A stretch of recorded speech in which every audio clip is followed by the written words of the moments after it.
Potrebbe succedere che si torna al voto quanto prima, anche perché ricordo che Matteo Salvini non agisse da segretario della Lega, ma agisse da ministro. È nei compiti del ministro chiudere i porti. Per il segretario della Lega del Veneto D'Arè, se i 5 Stelle faranno quanto annunciato, ovvero voteranno a favore del processo nei confronti del vice premier Salvini per il caso della nave Diciotti, questo potrebbe rimettere in discussione l'accordo di governo tra il Carroccio e i 5 Stelle. Sulla stessa linea anche il governatore del Friuli Venezia Giulia, Massimiliano Fedriga, che ha dichiarato se il Movimento 5 Stelle vota sì, si ridiscute tutto, replicando al sottosegretario all'interno, il pentastellato Carlo Sibilia, che ha ribadito che nel caso la vicenda approdi in aula i 5 Stelle voteranno a favore.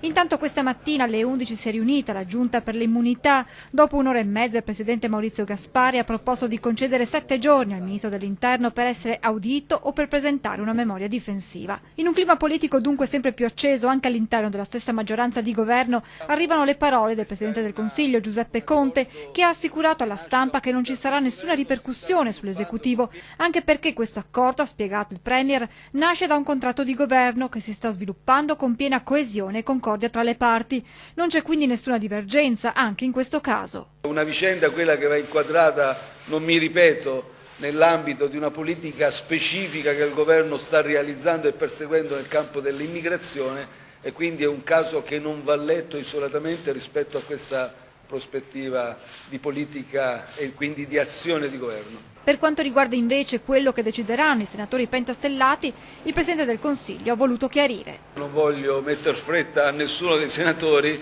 hanno tutto l'agio di fare le loro riflessioni e di assumere le loro decisioni.